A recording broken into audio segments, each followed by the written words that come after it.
ఎందుకంటే అతని పార్టీ కండువా వేసుకోవడం ఈజ్ అన్ అఫెన్స్ అనేసి నేను ఈ వీడియో చేస్తున్నాను. కాకపోతే మీరు ఇంటర్నల్గా ఏమన్నా రిపోర్ట్ ఇచ్చి ఉంటే ప్లీజ్ మాకు పబ్లిక్కి కూడా తెలియజేయండి. ఎందుకంటే I'm the one who suffered by him. కాబట్టి నాకు తెలిసి నాకు ఆ రైట్ ఉందనేసి నేను అనుకుంటున్నాను, అందుకే అడుగుతున్నాను. లేదు మీరు ఎటువంటి రిపోర్ట్ ఇవ్వకుండానే తను మీ కండువా వేసుకున్నాడు, మీ పార్టీ కండువా వేసుకున్నాడంటే పవన్ కళ్యాణ్ గారు, ఐఎమ్ క్లియరింగ్ యూ దట్ ఇప్పటిదాకా శ్రీధర్ దృష్టిలో నాకు మాత్రమే లెక్కలేదనుకున్నాను. ఇక నుంచి నేను అనుకోవాల్సి వస్తుంది శ్రీధర్ దృష్టిలో పవన్ కళ్యాణ్ అనే వ్యక్తికి కూడా లెక్క లేదు అనేసి. శ్రీధర్ పవన్ కళ్యాణ్ని కూడా వ్యతిరేకిస్తున్నాడు అనేసి.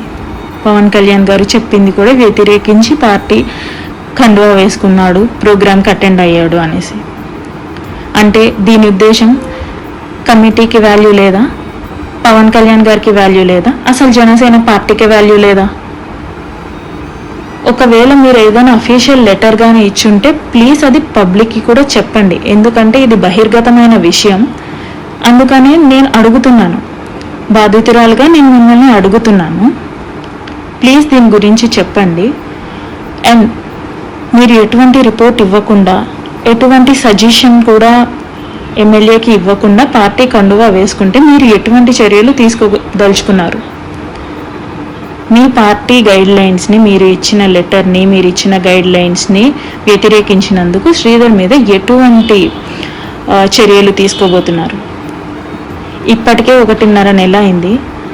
మీ పార్టీ కమిటీ ఎటువంటి రిపోర్ట్ ఇవ్వబోతుంది? అది ఎటువంటి రిపోర్ట్ అయినా పర్వాలేదండి.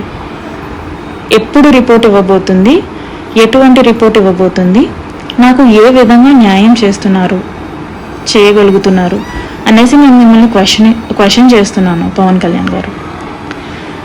ఇదేంటంటే నాకు చాలా షాకింగ్గా ఉంది.